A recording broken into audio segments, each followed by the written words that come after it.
Right. Good evening, Dhamma friends. Welcome back. I hope you can hear me, right? Okay, Can, good. Bhante. So, we are going to get started. OPRC class, day 91. First of all, let's get started. The class by paying respect to the Buddha. Second.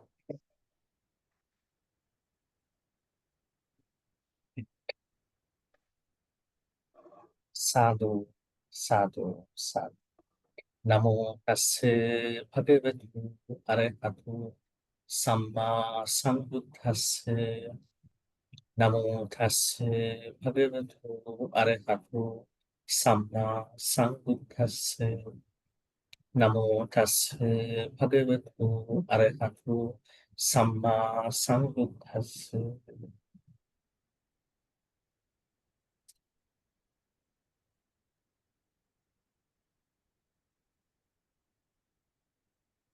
Welcome back again to OPRC class day 91. I wanted to say that some of you had asked me if I could send the recorded versions of some of the previous lessons, but I was not able to do it due to some other activities. Hopefully, I'll be able to send it in the next couple of days. So we are moving on to our Dhammapada's Papavaka chapters, another stanza. This is very interesting about the maturity of karma, and especially how was an arahant, a very famous female arahant involved with regard to the vipakas. How did it happen, and then what we can learn about her, and then what can we learn about the nature of karma and vipaka. So all this is included in today's class. Okay, so we will get into the text verse.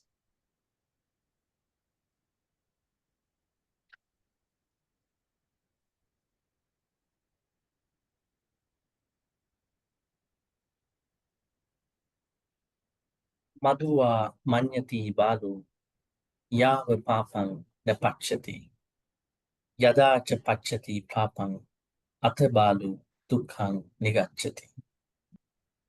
Madhuva th Madhuva manyati balu yava papang na pachati yada cha pachati papang atha balu dukhang nigachati.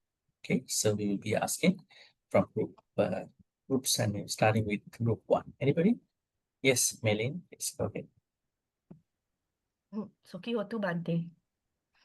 Madhuwa manyati palo yava papang na pachati yada cha pachati papang ata balo dukang nigachati.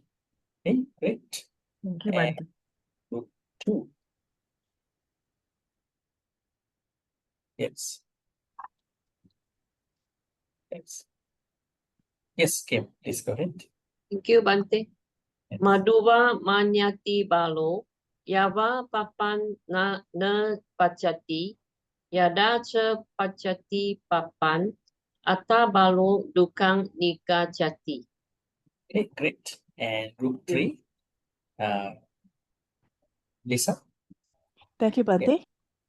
Yes.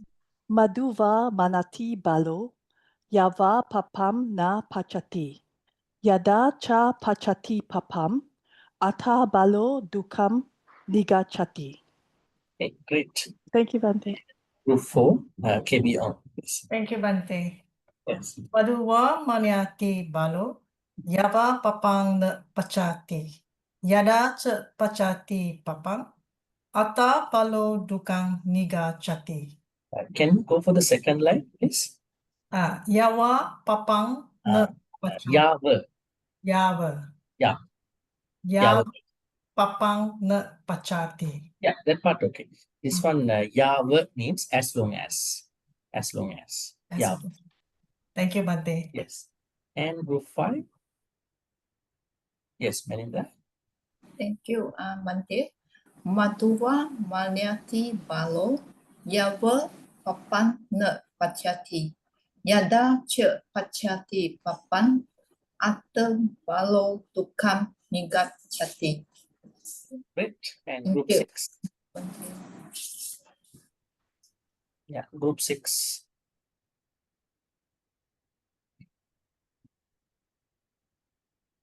Anyone from group 6? Group 7? Yeah, same form.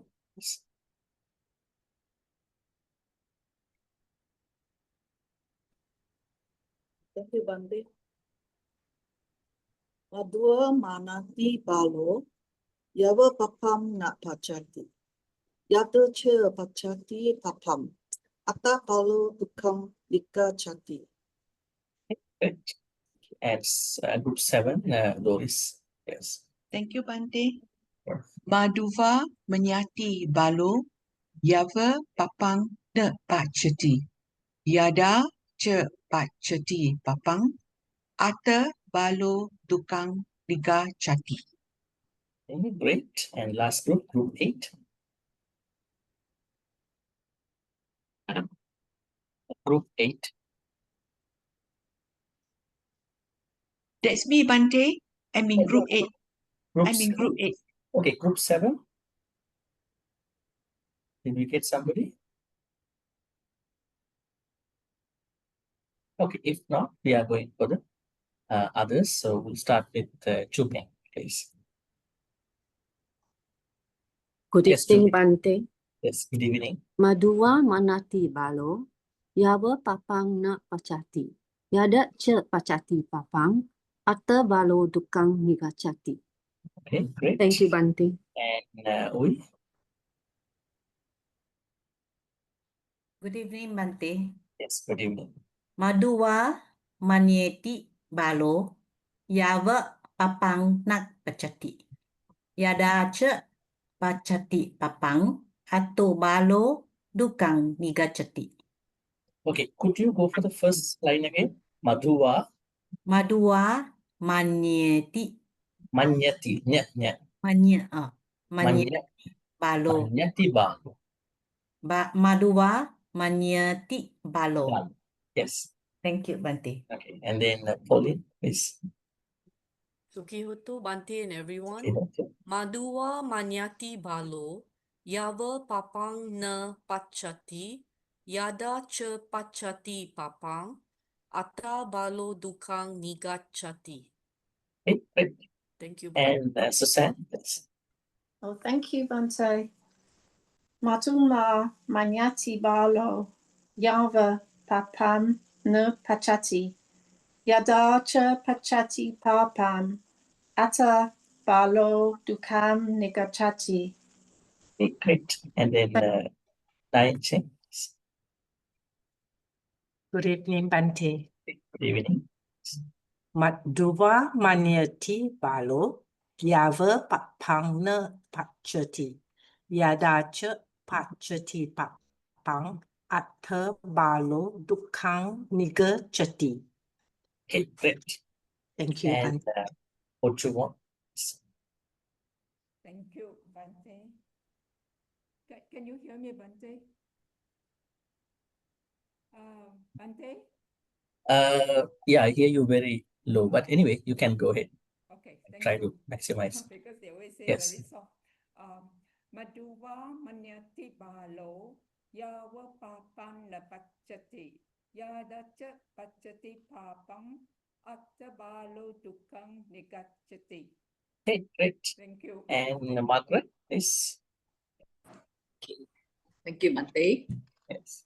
Madhuva manyati balo, yava papam ne pachati. Yada che pachati papam, atta balo dukam nigachati. Okay, great. And Thank you, then Bhante. yes, Madhuma, Annie, yes.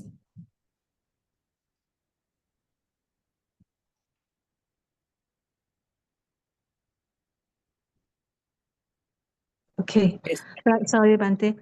Madhuva manyati balo, yava papa na pachati, Yada cha pachati papang attabalo dukkang nigachati. Okay, great. Thank you, And Bhante. Issa? Oops. Thank you, Bhante. Oops. Good evening, Yeah. everyone. Okay. Oops. Madhua manyati balo yava papang na pachati yada chapachati papang atha balo dukhang nigachati. Okay, great. And Jenny?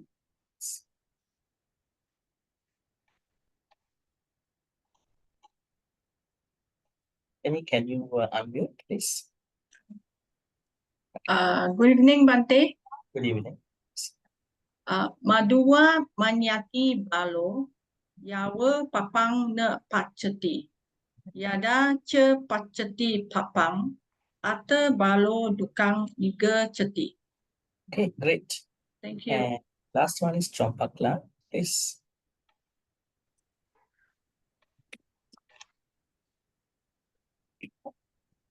Good evening, Bhante. Can you hear me? Yes, we can hear you. Thank you. Maduwa manyati balo. Yava papana pachati. Yada che pachati papam. Ata balo tukam nikachati. Okay, great. Thank you, Bhante. Yes. Anyone else who would like to read, recite, chant, stanza?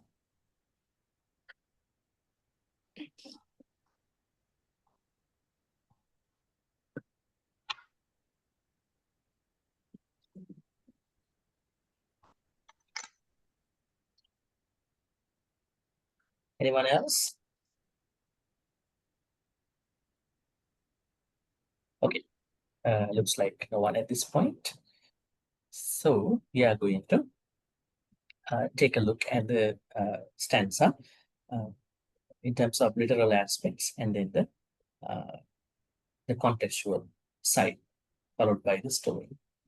Now, what do you think about looking at this stanza? This stanza tells us that the moment that someone is engaging in an akusala activity, it could be something like fun. I mean, it could be something like, as the example says, honey. But when the vipaka, that means the result, effect of that karma is becoming complete, we call it maturity of that particular karma. At that point, the particular person is going to go through challenges, pain, suffering, and all that. So this is the idea. So let's take a look at the words. Madhuva manyati balu. Balu, unwise person. Manyati, considers, thinks. Unwise person always considers or thinks about, what do you call, the akusala, as, or maybe engaging in akusala, doing akusala, is as like as drinking or having madhuva. Madhu. Pali word madhu means madhu. Honey, Bhante. Honey. Madhu means honey. Madhuva iva. Madhuva means madhu iva. Just like honey. To the point, the person is not going to see the ripening of the akusala. Yava papa pachati. Normally, we understand that fruits, vegetables are going to be ripened, right? Normally, we do understand that those fresh vegetables, fruits, they have a time and they can be ripened, too ripen as well. But kusala activities are also going through ripening process. That's why when someone engages in a kusala activity or an akusala activity, that particular person may not be able to see it, feel it right away, for the most part. Right? Now, say for instance, someone lies to someone. Right? for whatever the reason. And then the person might not feel anything about it. But it might take time. It might not take such a long time. But one day, the person is going to go through issues with regard to that. Actually, today's story, which is what we call Uppalavana theory, Arahan Uppalavana theory, according to the sources, went through a similar issue. Accusing someone, accusing the wrong person, maybe accusing someone just to get some credit, maybe just to pass that ownership of that particular activity.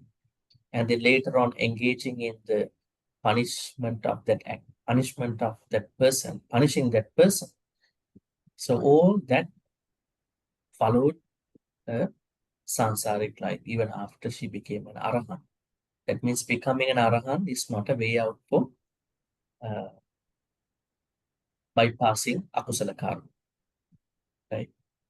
So some akusala karmas can be minimized, but some of the akusala karmas can still continue all the way to all the way even after enlightenment, Arahant.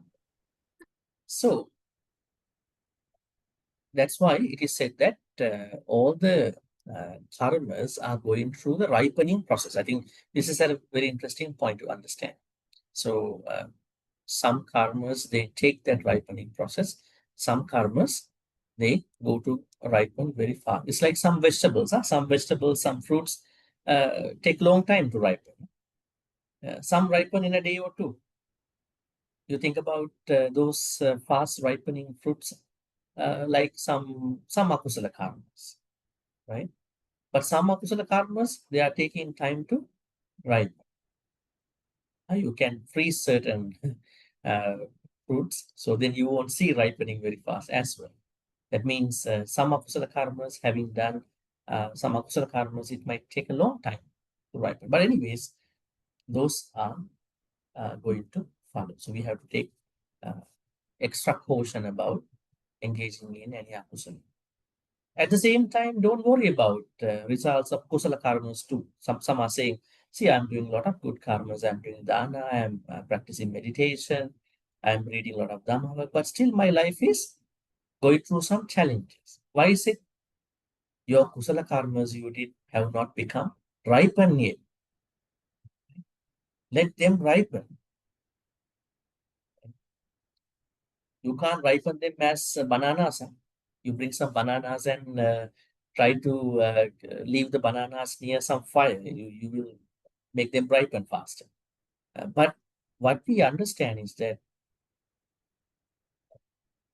if you really want to fast track certain good karma to materialize, perhaps you need certain other things such as virya, energy, sammavayama, right effort. Such things to be practiced is such an important thing. Let's say you think that good karmas are not materializing on my side. Perhaps you are not putting enough energy or right effort. So you need to engage. I think we're going to be discussing that part too. But anyways, as an idea, all karmas, kusala, kusala, they are going through this maturity process, ripening process. Okay? Because when someone engages in a karma, it might be too raw to materialize. It might be too raw to materialize because it takes some time to process. Same thing is what we understand here, pachati. Normally we understand pachati. Pachati. Now pachati means, Pali word pachati. Cook. Pachati means cook. Pachati means cook. Pachati, you don't do anything, but it's processing, right? Ripening. Pachati. So it's like this. Maybe I'm going to send to you. Pachati. Pachati means cook, right? But pachati means ripen. That means you can see the C is double. There's a double consonant. So pachati, cook. Pachati ripen. You don't do anything with regard to Pachati. The interesting thing is that you don't have to think about doing anything sometimes. For the karmas, they are automatically being processed, right? But if you think your life is still in a certain dilemma, certain uncertainty, perhaps you need to do additional, create some additional conditions for those hidden, slow working karmas to materialize, such as virya, vayam, and all that. Okay. Moving on to the third part. Yadacha pachati papana. You see the same work, that means ripening process, maturity process. Yadacha pachati papana. But when now you can say papang or punyang or kusala. It can be anything. When the evil or maybe anything, let's say here in this context, evil, akusala ripens, pachati. At that point, balu, unwise person, nigachati dukkha, experiences dukkha. Dukkha can be anything. It can be pain, it can be frustration, it can be physical suffering, mental suffering, emotional suffering. It's a very wide, I mean, the idea of dukkha has a variety of aspects. So the overall idea here is that we should never think that a particular akusala activity is something small. That means we have to pay attention to any akusala activity. That means if I am being drawn on to any akusala activity, if I'm engaging in any akusala activity, or perhaps my friends are bringing me to any akusala activity, or am I being directed to an akusala activity? So I have to pay attention to that. That means what do I need at that point? Mindfulness, sati sampajanya. I need this sati sampajanya to, that means within that we have also manasika, to understand whether am I on the kusala, akusala aspects. So,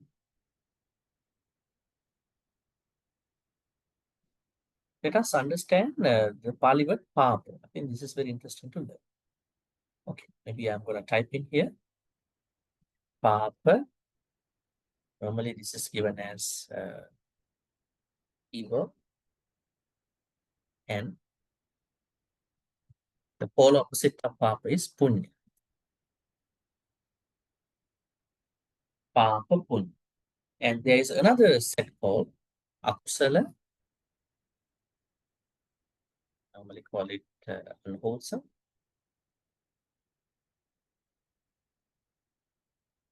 And kusala, wholesome. So how to understand papa punya and kusala? Are they similar? Are they synonymous? That's a very good thing to learn here. Now, usually what we understand is punya is a result of kusala. That means the effects, or maybe the result of kusala is punya. And papa is the direct result of akusala. But in some suttas, we understand these words have been synonymously taken. They have been overlapped. But normally, we understand kusala brings us punya, and akusala brings us papa. That is one way to look at it. Okay. Second way to look at it is the way someone is engaging in any activity. It can be in a kusala way, akusala way. It can be punya way, papa way. I think that is interesting too. Now think about a dana activity. You are going to offer some dana. You can engage, you can do a dana in a kusala way or punya way. I mean, directly. I mean, if you look at what's happening directly in that particular situation. Now, say for instance, you are giving dana by having a lot of expectations, things that you did not have in this life, and so on and so forth.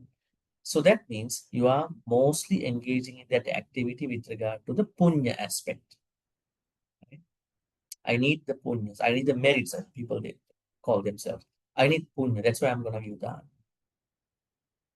So then that dana activity is mostly lacking in kusala perspective. Why? If you want to do it in a kusala way, you need to overcome expectations. Why do you create expectations by giving dana? Right? Now we are here because of some expectations, some unfulfilled expectations in our sansaric life. So, but there is someone who is engaging in that particular dana by thinking, no, I have no expectations for this dana, but I just engage in dana because dana purifies my my views. The Buddha said in the Samadhi, under Samadhi, the Buddha says, when I engage in dana, that can purify my views. That is not creating selfishness. That is something that helps you to filter out your views, to have the right view or to maintain the right view. Because you need the right view in your life. If you don't have the right view, of course you will have wrong view. Michaditi. If you look at the people who are troubling you, who are troubling the society's world, what is wrong with those people? Their way of thinking, their perspective, their views with regard to the world. Some would recommend violence, some would recommend wars, some would recommend revenge, some would recommend some other akusala activities. Why? Their views are not wholesome. So if you take dana, the Buddha said, according to the Samadhi, dana is one of the ways someone can purify one's views. So then, if someone is engaging in dana by making the dana as a kusala activity, at that point, that dana definitely it creates punya, but it also creates kusala. Now, in the ways that many people are doing dana, they are doing it only as a merit. So, what could happen is that we don't need to get what is complementary. Right? Complementary stuff are complementary. We don't have to just look for it. They are complementary. We need to get what we cannot get, because definitely we have to engage in any kusala any activity in the kusala way. Right? Now, say for instance, you are having a lot of opportunities to lie to someone, to hurt someone. A lot of opportunities. I can hurt today that person very badly. I can be a good opportunist. But what are you thinking at that point? I don't need that. Why to hurt other people just because I could get a lot of opportunities, maybe at work, in your family background, in your other situations, functions. No, I'm not going to do that, because it's very important to be mindful with regard to my speech.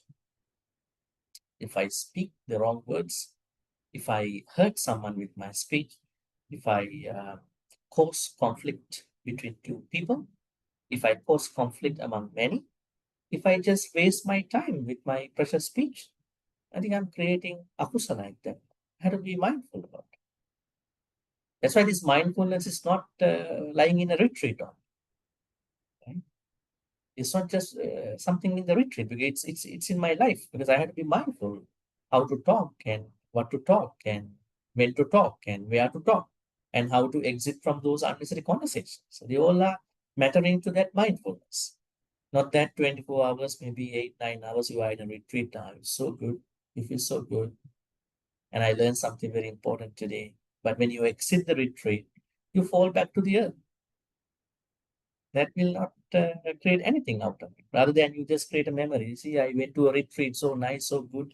You want to learn, I teach you. So we are not looking at the kusala, akusala engagement. So kusala akusala engagement must be understood that in two ways. One is that punya is a direct result of kusala. Papa is a direct result of akusala. That's one context. Second context, you can do any activity in a kusala way when akusala way. So I think these two have to be understood. Adding on to that, the third context is that in some suttas, Buddha has synonymously given kusala, kusala punya, akusala papa.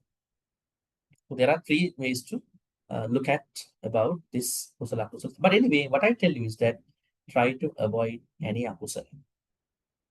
Now think about you are thinking you are hearing that one of your best friends doing well, better than you. Not you are not letting this idea to come up with how come, not how come, it happened. It happened. I had to understand. I have to create mudita for that. Not how come. I have to accept and I have to admit the success of that person. And I'm going to my own success.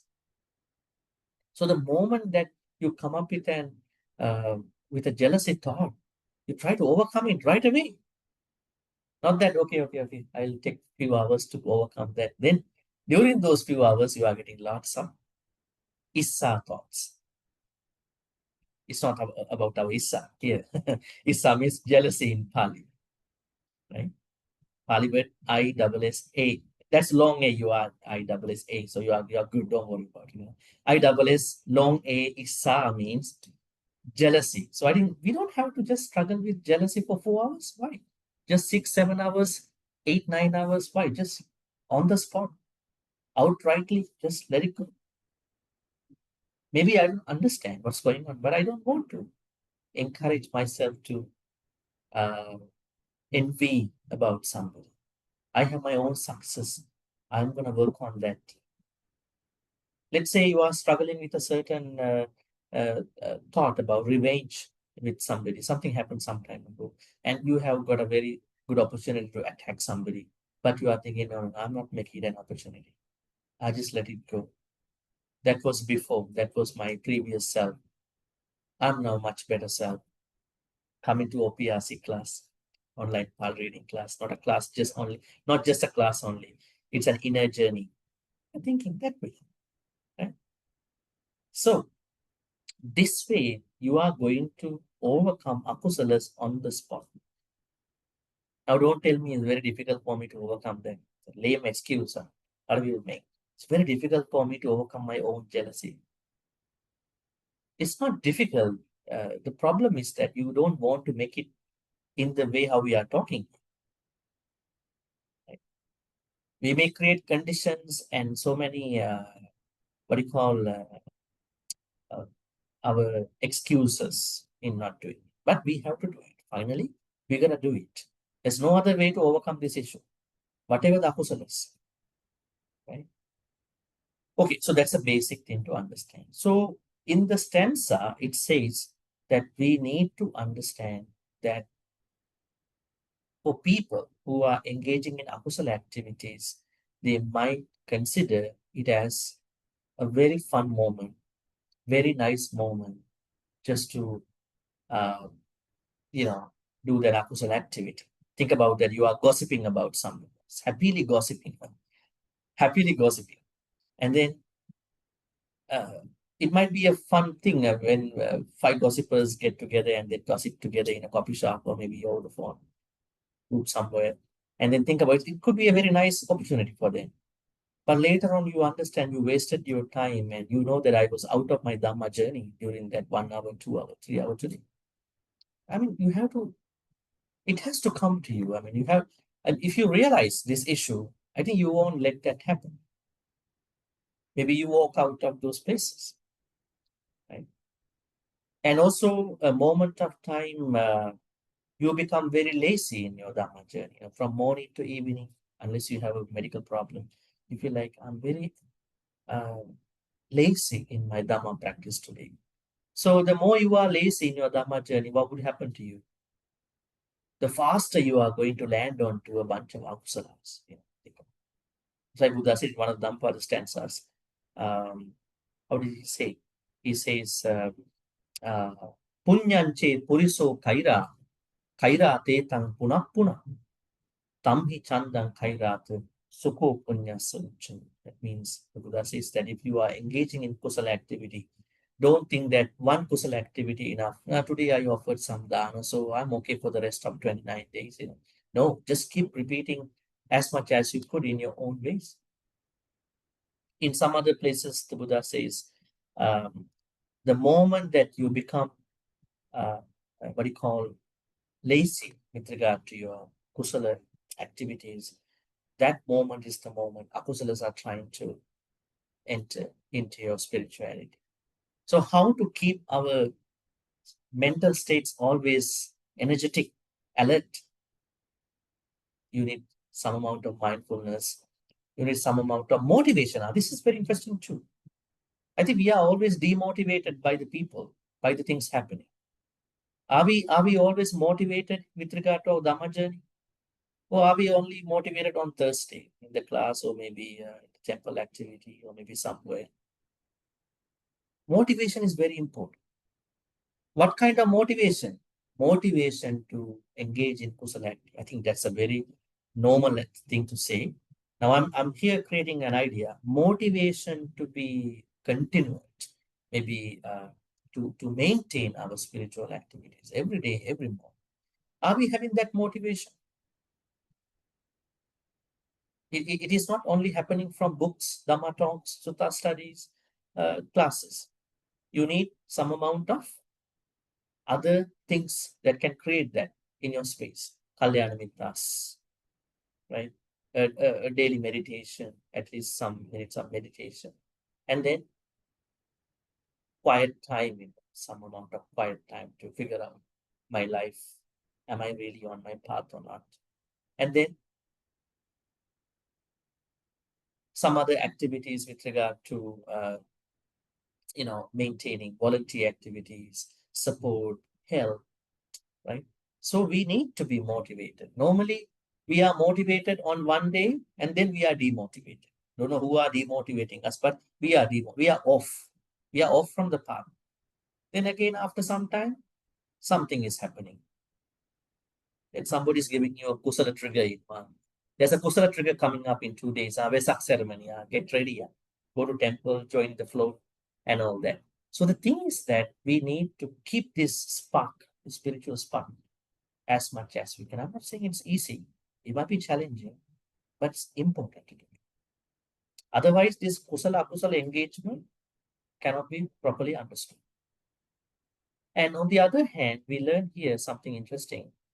Now we said mindfulness and motivation. I think you may have not considered this as a big thing in your life. Maybe you know mindfulness is important. What about motivation? As I said just now, we need to have this motivation. Normally, we are self-motivated. Buddhists are motivated by the teachers, books, Dhamma talks, Sutta study in the first place. But then in the second place, you need to be self-motivated. Then you need to know how to do it, how to keep it going. So mindfulness, motivation, and then your practice, virya, samavayam, and all that. Secondly, we understand here maturity of kusala, akusala activities. I think I have long discussed about this thing in many other OPRC classes, Sutta studies as well. We discussed that not every karma is maturing, materializing in the same way. Why is it? May I know why is the same karma done by many people materialize in different? Now think about our students here, almost like 40 students over here. You are engaging in OPRC class today. You think you are getting the same kusala karma, kusala vipak? Yes, you're supposed to be, right? But are you, I mean, whatever the vipaka you are getting, will that be very same to everyone? No. There may be differences. Why is it? The conditions you are creating. It's not just you are listening to me. You have your own conditions.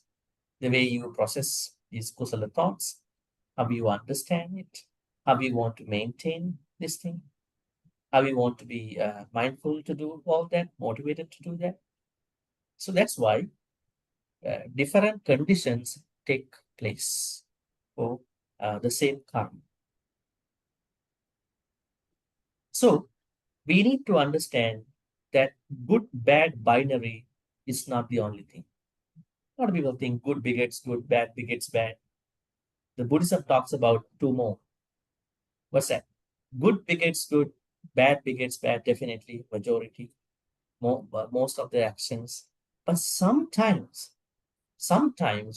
good people may go through certain painful situations. Not everybody, yeah? Don't be scared about that. Good people may go through certain challenges with regard to the next life. And vice versa. Bad people may go through certain good situations in some circumstances. I think the first two are very clear to all of us. What about the last two? Why is someone having done a lot of good karmas perhaps go through certain painful experiences in the next life? Can you give me an example? If you know. If you know the first two binary only, then you won't be able to answer this question. The good example is Malika, right? Who is Malika? Malika is the lady who offered the highest dana to the living Buddha, Shakyamuni Buddha. Only one person is supposed to have done that kind of a dana. It says, it's a long description. The person needs to have 500 elephants, and those 500 elephants must hold the umbrellas to monks, 500 monks. And then it's a very interesting dana ceremony. You are not even thinking about bringing 500 elephants to a temple. I mean, it's going to be a chaos at that point. But at that time, it happened. She organized all that. But what happened due to a certain akusala activity she done? It is said that during the moment she passed away, this came up to her mind. And then what happened? She was reborn in a apaya for a certain time. Now the question here is that the person who gave the highest, best dana to the living Shakyamuni Buddha was reborn in a hell, in a painful state for some days. I think then we have to discuss, why can that happen? It's simple to understand. The simple answer is that Mallika was very remorseful about what happened. And during the last moments of her life, this came to her mind. And then she passed away. She was hiding what happened for many years from the king, but she could not hide it from herself. Same idea. You can hide your akusalas from yourself until you have energy. But one day you are not having energy. At that time, akusala will get you. That's why this is very interesting to learn. Akusala will get us as long as we understand the akusalas, we have the right attitude towards the akusalas. But Mallika didn't have the right attitude. She simply did the good things. This dana was one of them. Finally, akusala got her because she did not have the right attitude towards akusala activity. This is one very good example. And there are many other examples.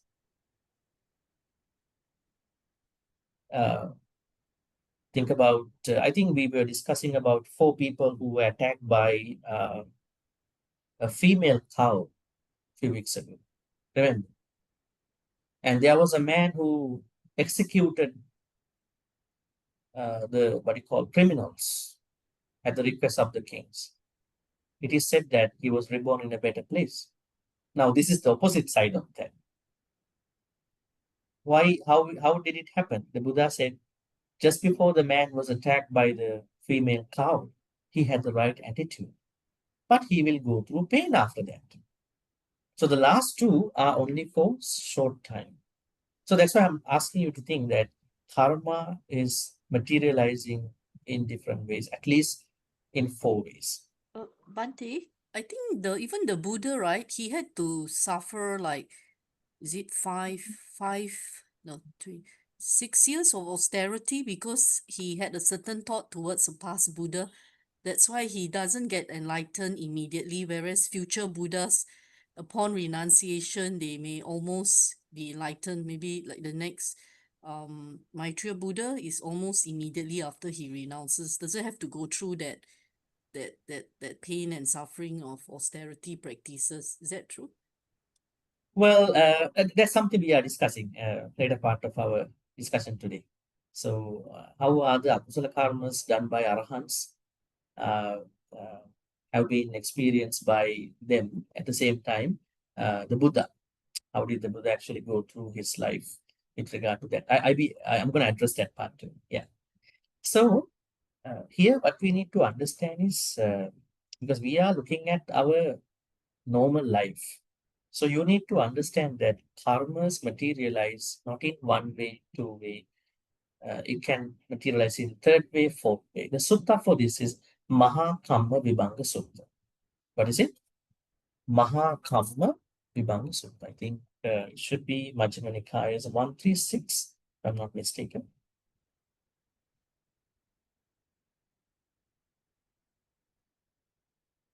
Yeah, it's Majjhima Nikaya 136.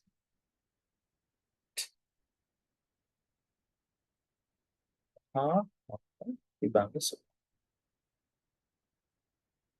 This sutta explains to us that karma, all karmas are not happening through good and bad perspective. Good, bad, bad. Good, bad, bad can happen. But we need to understand the last two happen only for a short time, because the person has done a lot of akusala or akusala as a habit. But anyways, we need to understand there are two more options. Things can happen. So what is the normal attitude that we can have with regard to our karma? Let's try to protect our actions, speeches, thoughts. We don't want to take our actions, thoughts, speeches into akusala. Let's try our level best without any stress. Because when some people want to do good karmas, kusalas, they are having a lot of stress. So what is the answer to those people with regard to the stress that they are going through? Why are you stressed out? You try to bring some energy every day. You are going to create your akusala abilities and kusala abilities. Let's say you're going to overcome akusala abilities slowly, and you're going to create kusala abilities slowly, right? It's like the money that somebody created in a day or two, right? That money is very prone to go away very, very fast, right? Because money came to you very fast. But some money somebody took, somebody created over time, it might retain. The person knows how many difficulties the person went through.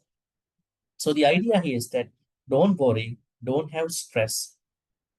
Mindfulness, motivation, they all are gradual activities. At least you know that you have to do. So slowly over time, you are going to make progress.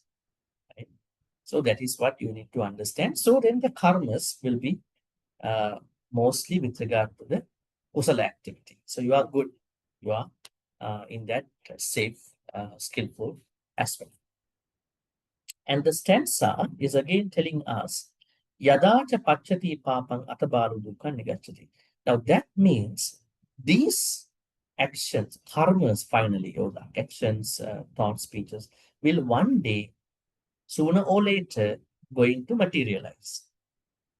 That is why we need to understand that we don't have to worry about it, because materialization is going to happen at a certain point. Now, I have a question for you. Remember the first, first day, 90, I think probably 70, 60 days before, almost like 1 year ago, 1 year and a half time ago, we started Dhammapada. The first two stanzas gave us a good understanding about how kusala vipaka, akusala vipaka happen. Remember the first stanza of Dhammapada? How did the Buddha say about it? What was the first stanza? Upang Dhamma.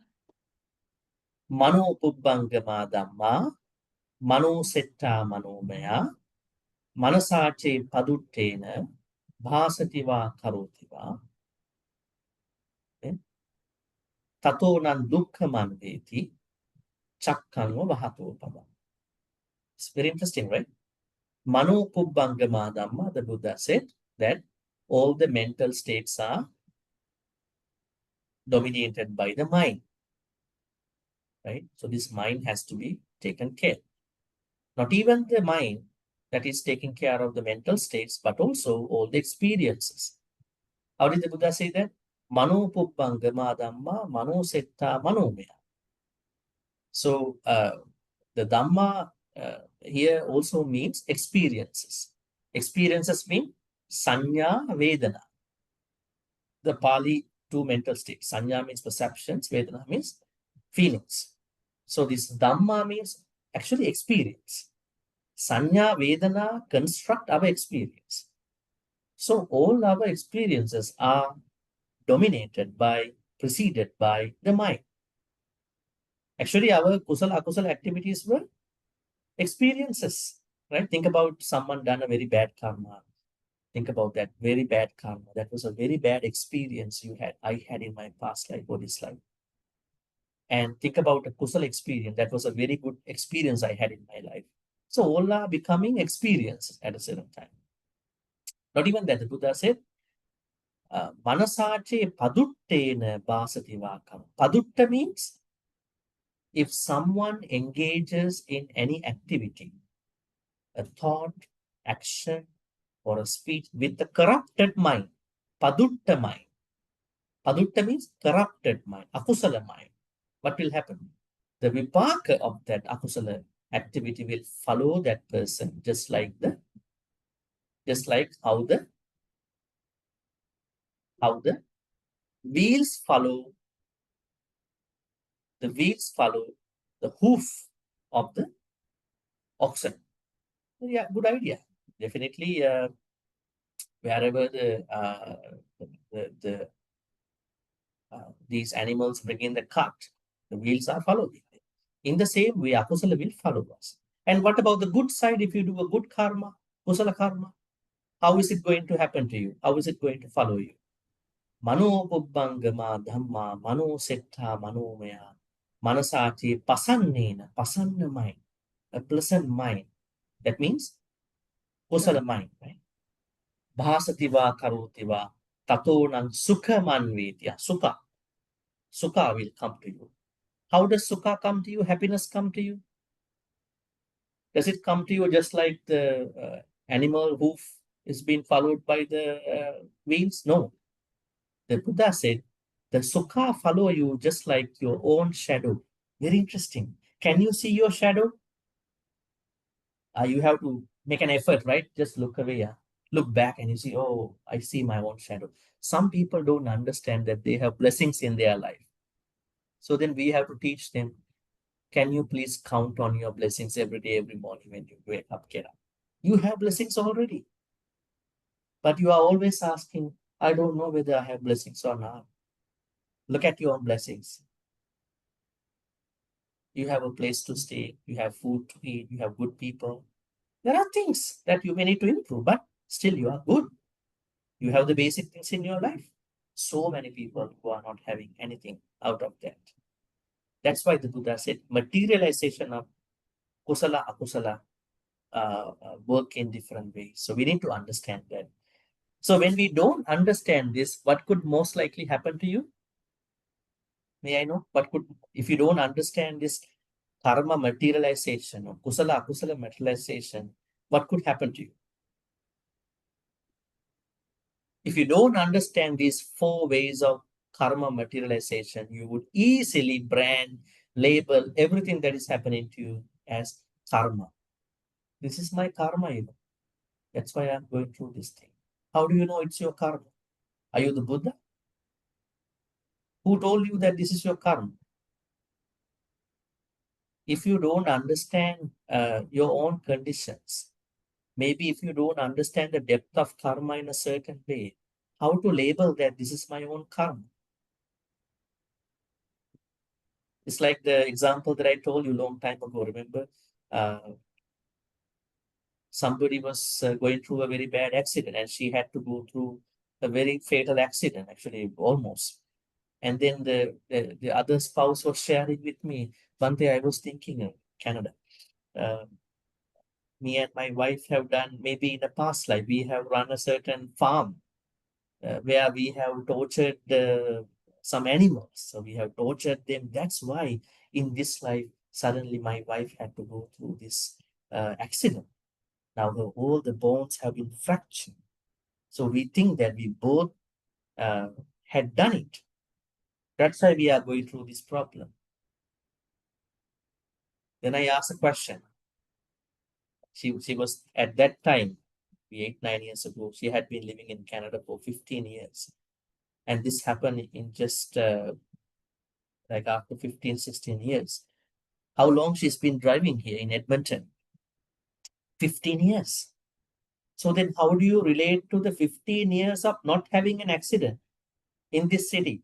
Can you tell me that good karma?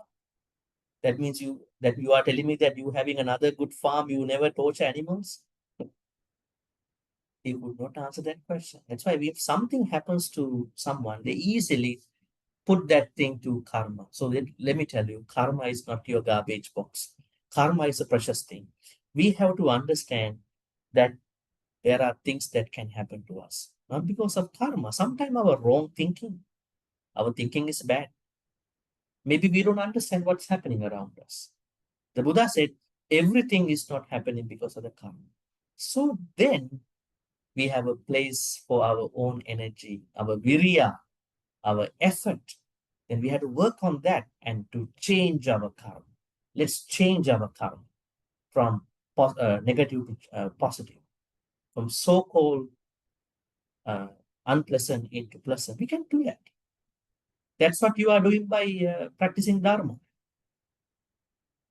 Now that's what is going through by someone. For 10 years, someone is going through anger problem. And then after a certain Dhamma advice, then he or she is going to practice metta and then understanding one's own anger. And then after that, he or she is going to tell, now I'm a much better person to understand my own mental states. Now, is this a karma? No, you change through your own your virya, and you change it. So then, all in all, what I want to say is that, yes, in this stanza, what we understand is when there is a person who is engaging in akusala activity, that person might consider that akusala movement is such a fun activity, such a good, fun, chill activity, but that is only for a certain short time. But one day, that thing will happen to that person. So I think the idea is that let's be very careful, be mindful, be motivated continuously to engage in kusala activity, not just for our own pain. We want to take care of everybody. That is what we understand by metta karma. Okay, so let's go to the story now. The story tells us how can this happen even to an enlightened person. We are picking up this story because karma is not only bothering unenlightened people, also bothering enlightened ones, just like polynomial just now mentioned. Now the story is about Arahan Uppalavanna. Who is that? Arahan Uppalavanna. What is Uppala? Uppala means blue lotus.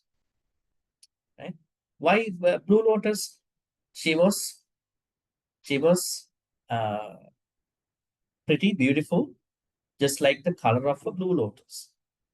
Actually, what happened was that when she was at the right time, her father asked other emissaries, those eligible prince, other kings, that if there is someone, you can ask me, so I will give my daughter.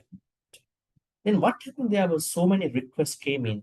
The father was really frustrated. Now, how am I going to give to this person because the other person will be angry with me. So then he thought, I'm going to talk to my daughter. My daughter, I think you better be a nun. I can't give to all these people.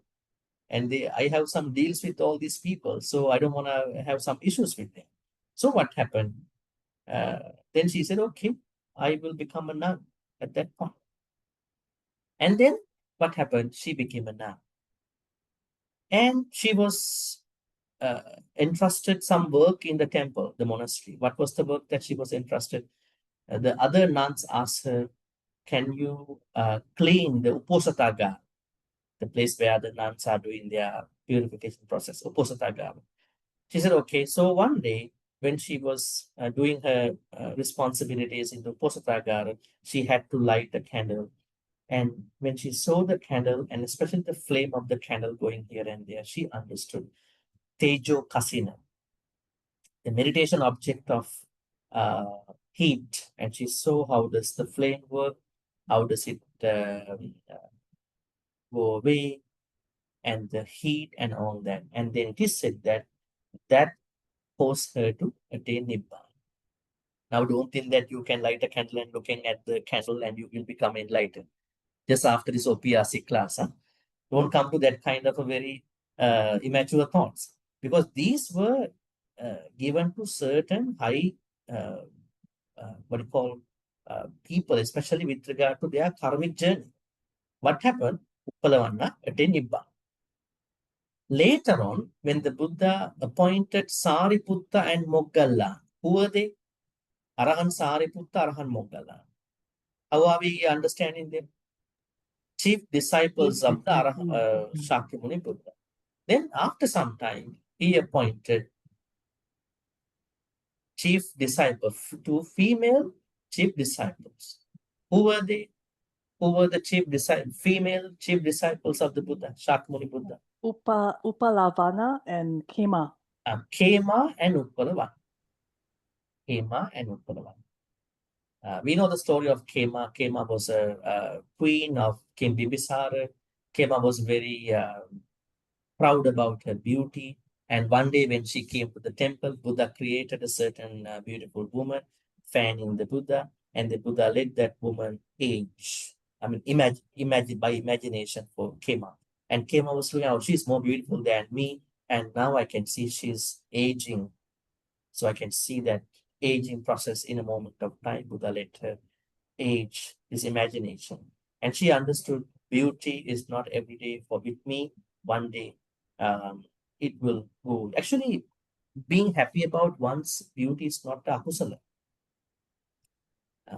According to the Buddhist teachings, lay people have to take care of their beauty. I mean, you do your makeup, you go for your, I always say this, cosmetic treatment, but you should understand my beauty will go away one day.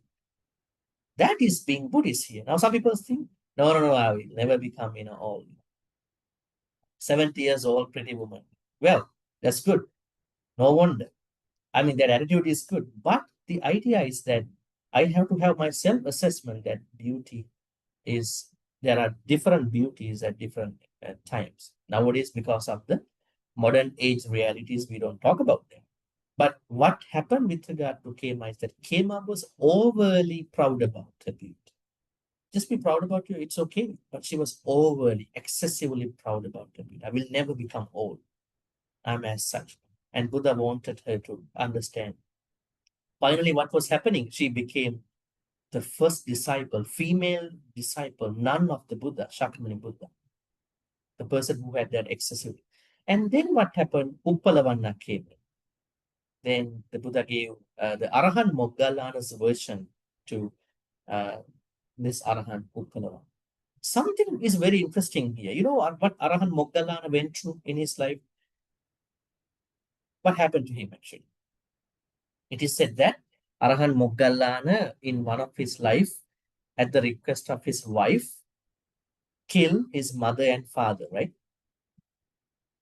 Isn't it? That's the soul. So one day his wife was telling, I can't take care of your mother, father, you go and kill. So in one of his life, at the request of his wife, he killed his mother and father. That was a very grave akusala, especially Anantariya akusala. non-terminal akusala. So he had to go through lots of pain in samsaric life.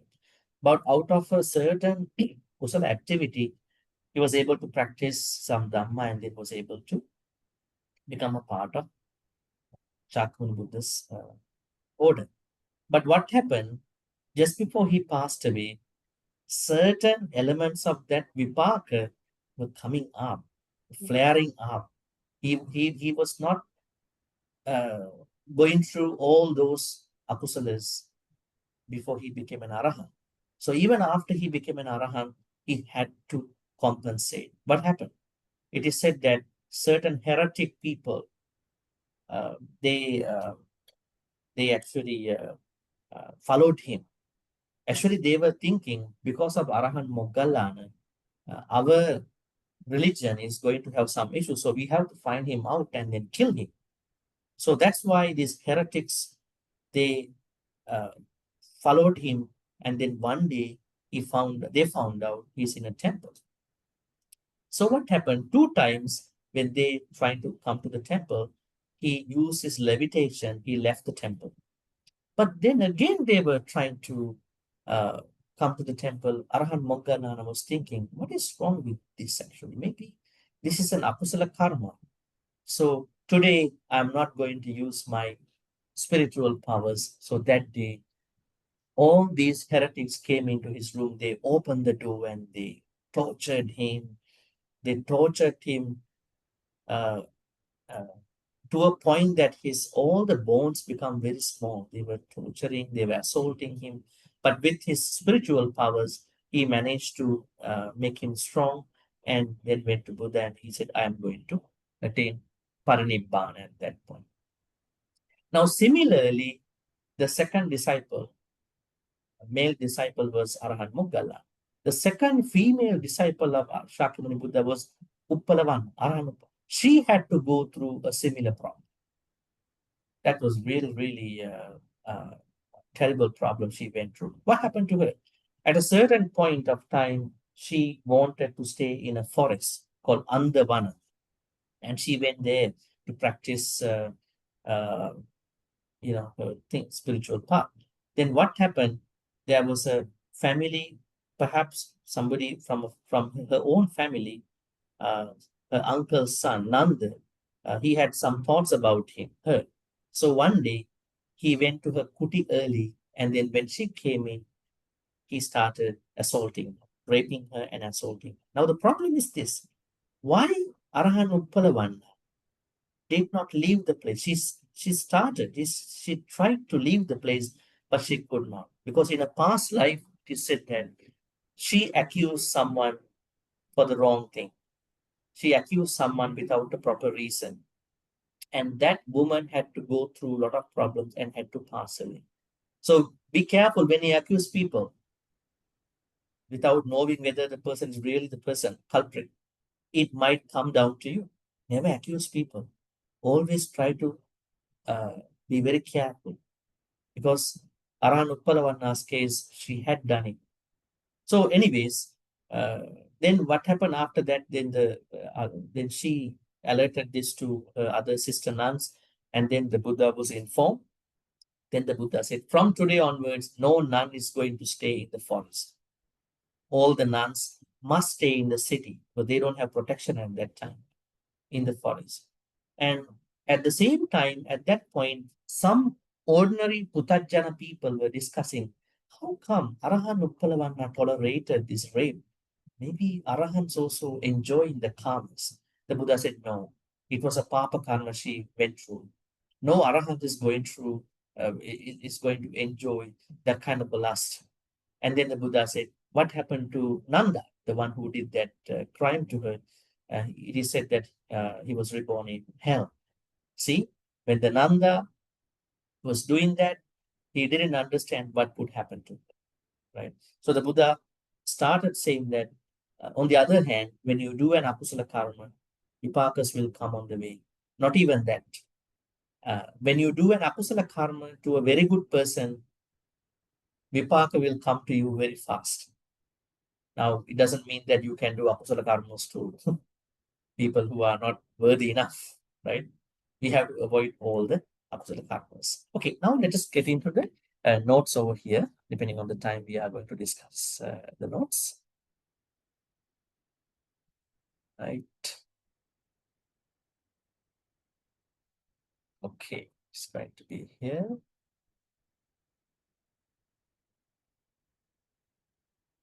Unwholesome actions deceive us, right? I mean, yes, I mean, we sometimes disillusion with regard to unwholesome actions, speeches, and thoughts. So we need to understand how are these unwholesome actions going to deceive us, especially with regard to Nanda. That is what he went through. Worldly beauty can lead to both fame and danger. That's pretty interesting. Now, sometimes we understand when you are too beautiful, it can be a hindrance to you, not even to your own spiritual journey, especially to live with other people, right? But anyways, it's something that we have to carefully understand. There are some dangers. That's why these arahants, they had some issues. And the third thing here is renunciation does not erase all karmic condition instantly. Now we're going to talk about that earlier question. Okay. Why, when someone attains Nibbana, their karmas are not going to be stopped? Nibbana is not a bypassing moment of the old karmas. Nibbana is a moment that someone stops creating new karmas. How did the Buddha say this? May I know? Did the Buddha say this in any suttas that you know? The suttas you know. Where did he say this? Arahants don't create new karmas, but Arahants still have to go through all karmas. Where did he say this? He gave this, the Buddha gave this in a very famous sutta that you are reading, you are chanting every day. Huh? Ratana Sutta. Ratana Sutta. How did he give that? Ahosia. That means highness. Hinang Puranang Namang Natti Sambhavang Viratta Chitta Ayatike. I think you're reading this, huh? Every day, maybe every, once a week or something. So Kinang Puranang Navang Natti Sambhavang. Purana karma, actually, when someone attains Nibbana, a considerable amount of previous karmas are diminished. But still, certain Vedic karmas can follow. Just like Arahan Moggallana, just like Arahan Uppalavanna, even some other Arahants. Think about the opposite of Arahan, the idea with Arahan Angulimala, right? When Arahan Angulimala went for Pindapata, some people pelted stones at him. This is that person who took our friends' families, who killed them. So we have to attack him, right? But most of his karmas were gone because of the Arahan. But I would have to tell you that even when you became Arahan, karmas are following us. Then what should we do then? We have to be very careful about our karmas, whether you enlighten or not in the future. Right? Enlightenment is a thing that you want to follow, but the most important thing is that karmas must be monitored. Right? They have to be mindfully watched. They have to be mindfully monitored. Otherwise, even you become enlightened, you will have to pay a cost for the karmas. Now think about the Samma Sambuddha. Now, when we talk about Samma Sambuddha's situation, there are many versions going on. Now, Theravada version, Mahayana version, Vajrayana version, contemporary version. But what we know is that regardless of how the Buddha went through his life, we can see, of course, there were certain times he went through some pain. Now, say, for instance, 6 years of ascetic practices, right? So he said that he spent 6 years of dushkara kriya, right? So, I mean, some commentators say that it was not a bad karma for him to do the 6 years of time. Maybe he was learning, his learning process, self-learning process. He followed certain teachers at that time, Alara Kalama, Uddakarama Putta, Bhargava, and 5 ascetics, and he himself found out the version. Now think about someone who is studying at a university. Every university has a, what do you call?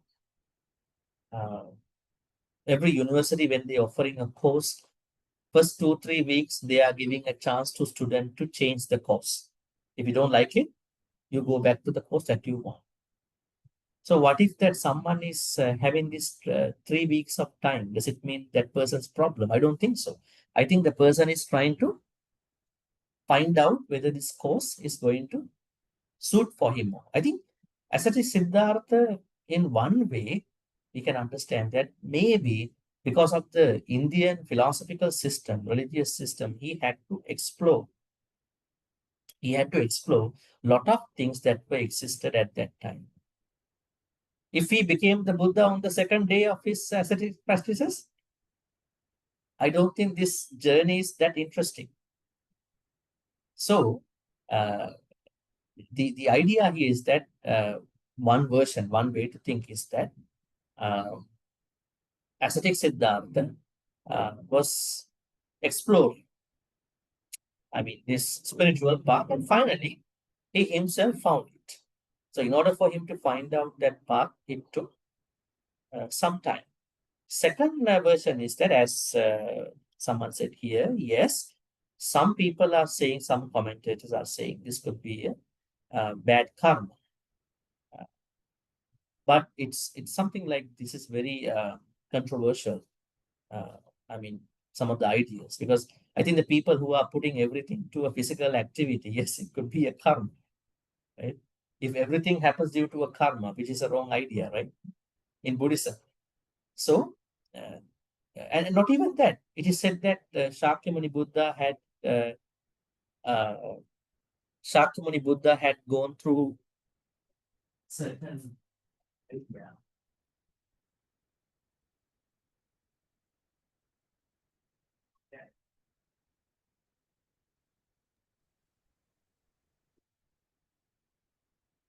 Shakyamuni Buddha had to go through what you call certain back pain when he was giving a Dhamma talk, talks.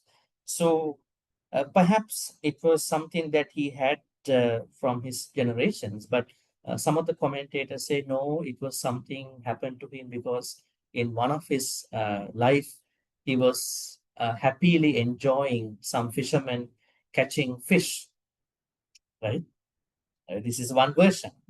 And another thing is that why he had to go through Devadatta's problems. When Devadatta threw a stone and splint up that stone, hurt him. Maybe this is a karma. So, I mean, if you look at life from the painful experiences, if you want to say karma is the only thing that we are going through painful experiences, you can say that. But it's still controversial to believe what is correct, what is not correct. For my understanding, for my reading, what I think is that everyone is going through happiness and pain in life. So just because we all are going through happiness and pain, we cannot say all our happiness come from past karma, all our pain come from past karma. So it's such a very difficult thing to say. So then where is my energy? Where is my thinking? Where is my courage? Where is my ambition, hope going to place? So that's why it's very difficult to single out where these things are coming from. But what the Buddha said, for the most part, yes, karma can play out, but you can change your karma.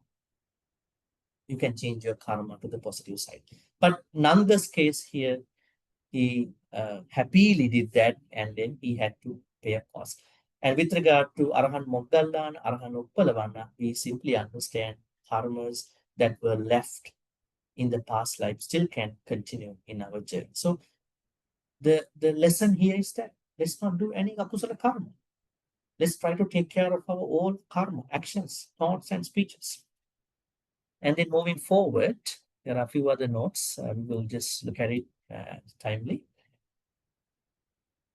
True safety lies in mental liberation, not physical safety. Sometimes physically we might be at a risk. Right? Unchecked desire leads to self-destruction. This is interesting. In our life, we need to understand what addictions, what desire, what unnecessary desires we have. Why? If we are not monitoring our unnecessary desires, addictions, one day we will have to pay a big cost because we don't know what we want in our life, what we need in our life. So that must be done definitely for the sake of our own spiritual journey. Arahants don't cling to pleasure and pain. This is what I said. When the normal people got to know Arahant Uppalavanna was raped by Nanda, they were creating a fabrication. Arahant Uppalavanna tolerated this raping activity. The Buddha said, no, she did not. She did not tolerate. She wanted to evacuate from the place. But because of the karma and everything, she could not. And Nanda was a young man. So then that's why the Buddha was trying to tell King Kosala from today onwards, nuns are not allowed to stay in the forest. They have no protection. Now you understand this might be the reason Buddha did not approve nuns in the first place. Now you understand the problems. This was a problem at that time.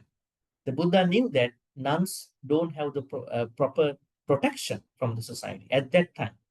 Now it is a different case. Now we have some security. At that time, Buddha had to clearly tell the audience, no, don't say Arahant Uppalavanna tolerated. She really didn't do that. She didn't enjoy it, but it happened for whatever it's saying.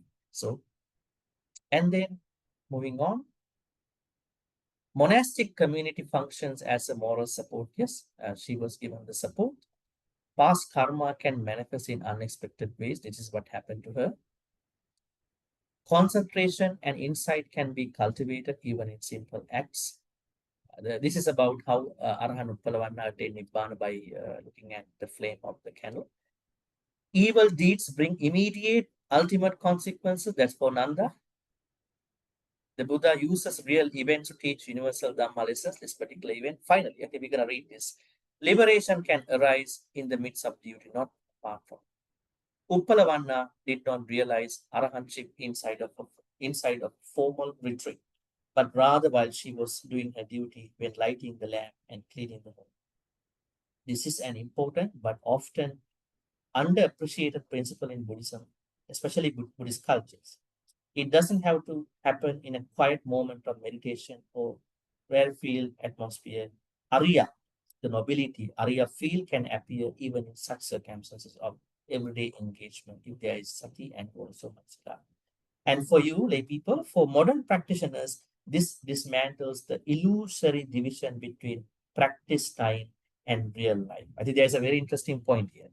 A lot of people think my practice time and my real life have to be separated. No, they are one. Whether in doing your own job, carrying out your household duties, looking after other people, your family, everything can be a pathway to realize. Everything can be a pathway to your own enlightenment. Everything.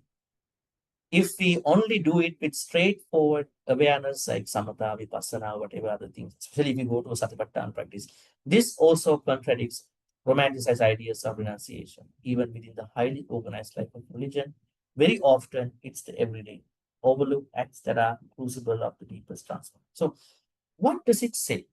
Arahant Uppalavanna, even she is that wise enough to go to that level, she was only looking at a certain small thing. That means there are a lot of enlightenment moments that we can benefit in our daily life. But unfortunately, a lot of people think their enlightenment happens in a certain moment in their practice time only. No, practice time is important too. I mean, that's where we're going to improve us. But practice time and real life should not be separated.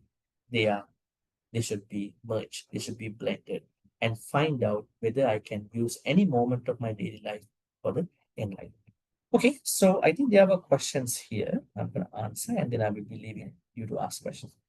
Is it possible to commit what appears as evil with kusala intentions? Well, the idea is that kusala intentions come from sammaditthi. So there cannot be there cannot be any evil, papa, when you are really engaging in kusala, because kusala means samadhi. That means you know what you are doing. So, but if you look at from outside, this looks like a dana activity, right?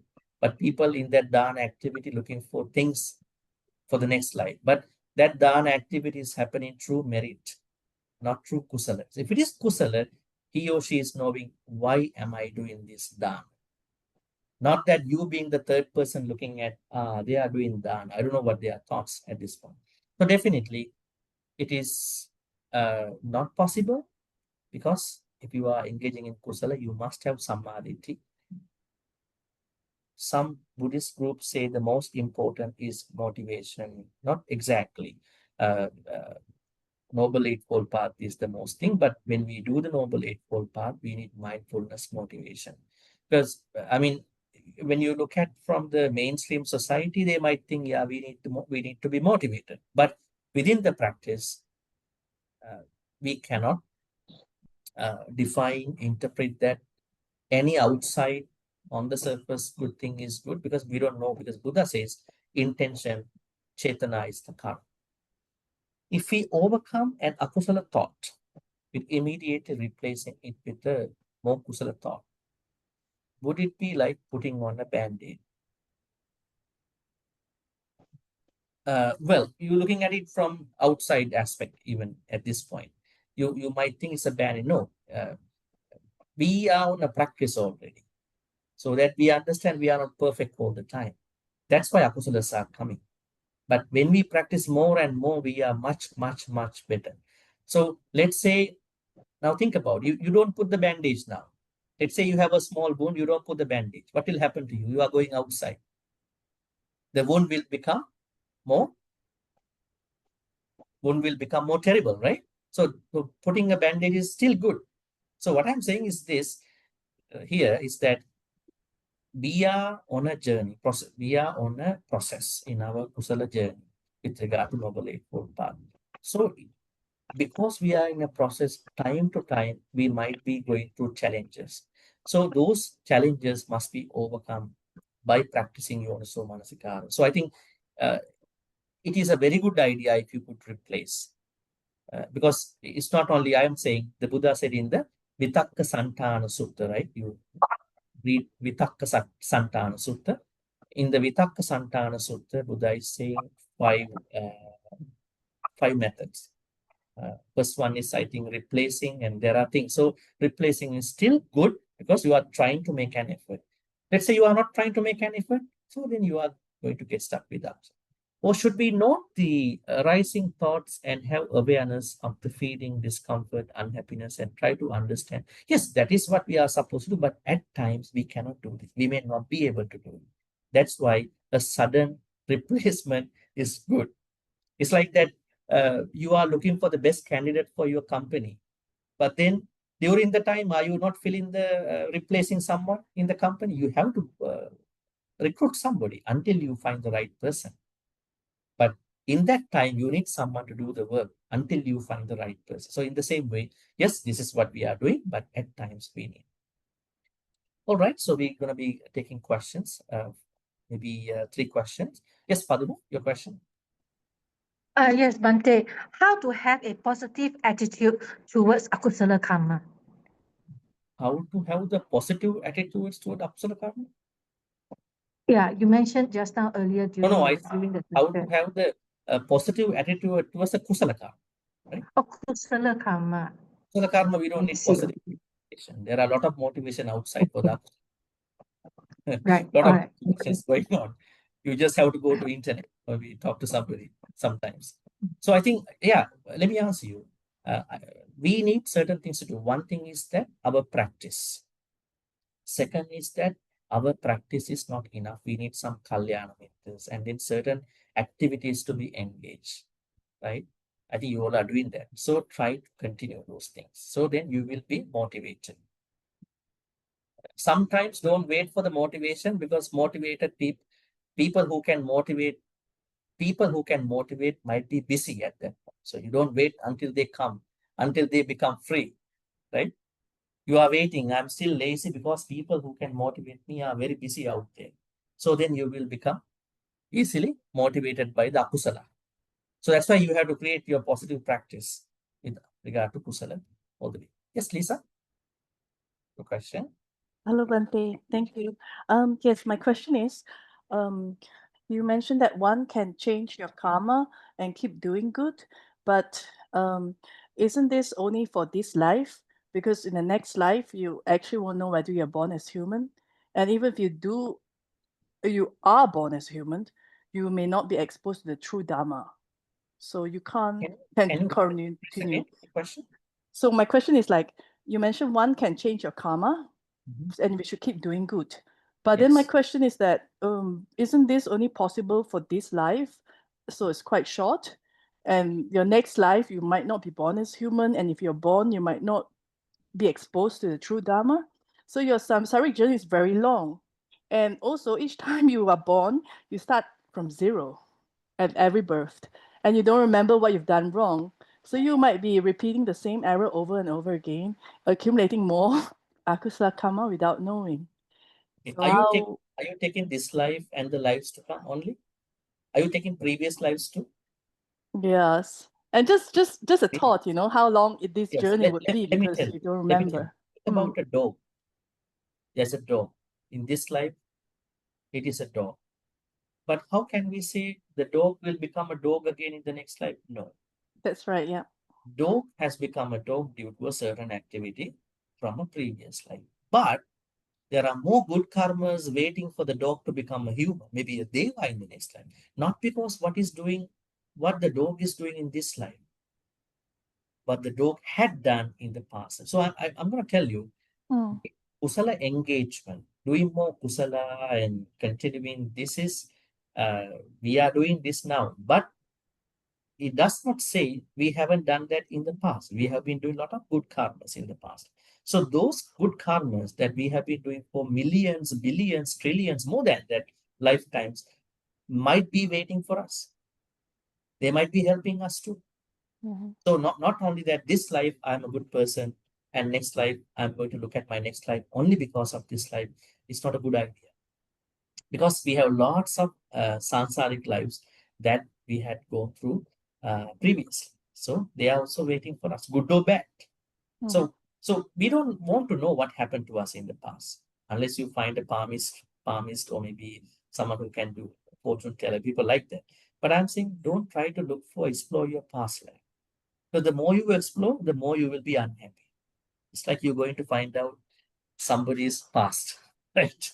You will be very unhappy. Don't tell me. Stop telling me about your past. I would like to accept your present time. I don't want to know you with and all that. So, in the same way, don't try to be interested about the past life, because definitely we had a very good number of past life. We had done kusala karmas. Now, for the moment in this life, let's take care of our actions, thoughts, and speeches. We are good at that point. And we don't know how long this will go, especially Dhamma journey, because conditions and situations that we are going through. Yeah. So that's how we're going to look at it. So it's not that we start from zero. We must have started from a scratch, from many, many, many, many lives before. It was started by a scratch, but now we are trying to formalize it through the Dhamma knowledge. All right. Any more questions? Thank you, Bhante.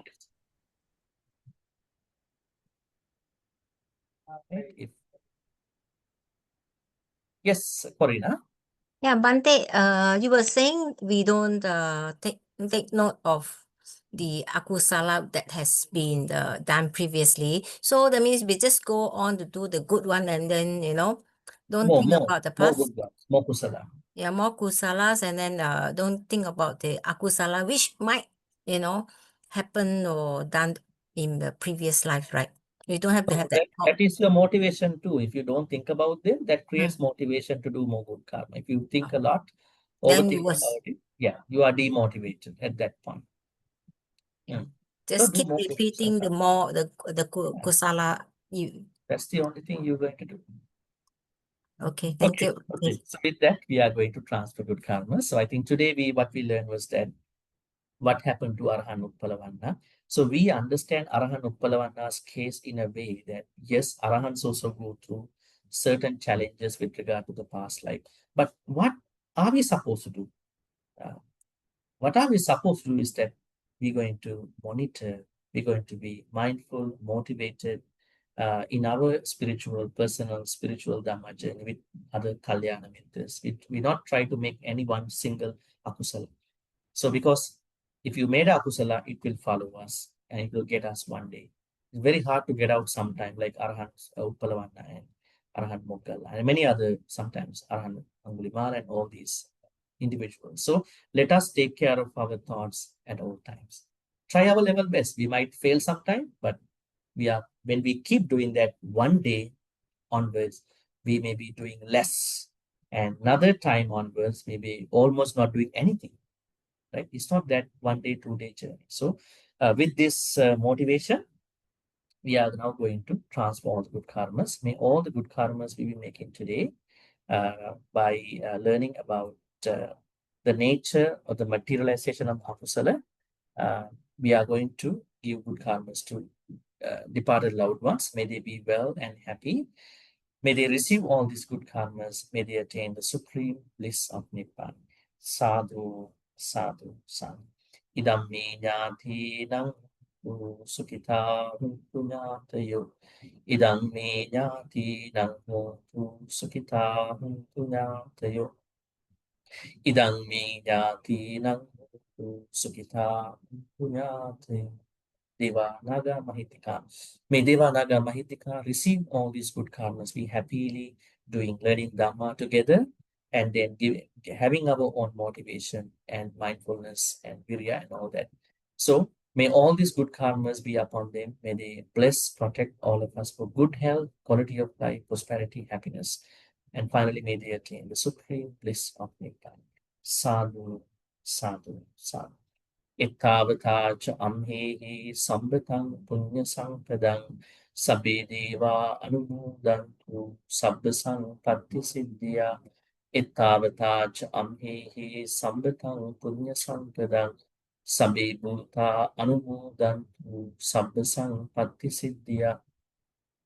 Ittavata cha amhehi samritam punya sampradang sabbe satta anumodantu sabba sampatti siddhya. Akasattha ca Bhummanta Devanaga Mahidika Punyantang Anumoditva Chirang Rakhantu Sasana. Akasattha ca Bhummanta Devanaga Mahidika Punyantang Anumoditva Chirang Rakhantu Desana. Akasattha ca Bhummanta Devanaga Mahidika Punyantang anumoditva chirang rakhang tumang parak chirang rakhang tumang sadati. Next, we are moving on to our Dhammavish. This Dhammavish has that motivation all the time. May we be able to be surrounded with Kalyana Mittas as we used to, and maybe have more Kalyana Mittas in our Dhamma life. On the other hand, may we become Kalyana Mittas to as many sentient beings as we meet in our samsaric journey till we attain Nibbana. Thinking thus, we're going to make this noble wish. Imina punya kammena mami pada samagamu satang samagamu yavani bana patya. Finally, may all the good karmas we be making today in our day 91 of OPRC class be supportive and helpful for all of us to attain supreme bliss of Nibbana. Sadhu, sadhu, sadhu. Abhivadana silisse nichang vadha pachaino chataru dhamma vadhanti ayuvanno sukhang balan ayurarogya sampatti sagga sampatti mevacha Atu Nibbana Sampatti Iminati Samichyatu. Sadhu, sadhu, sadhu. With those blessings, wishing you a pleasant night till we see again. Thank you, Bhante. Thank you, Bhante. Thank you, Bhante. Night, Thank Bhante. you, Bhante. Bhante. Thank you, Bhante. Sadhu, sadhu. Thank you, Thank you, Bhante. Sadhu Bhante. Thank you. Thank Thank you. you, Bye. Bhante. Sadhu, sadhu, sadhu, Bhante. Thank you. Good night. Thank you, Bhante. Yeah, thank you. Bye. Bhante. Nice. Good night, Bhante. Yeah, Sadhu. Saranai Bhante. Thank Yes, you. thank you.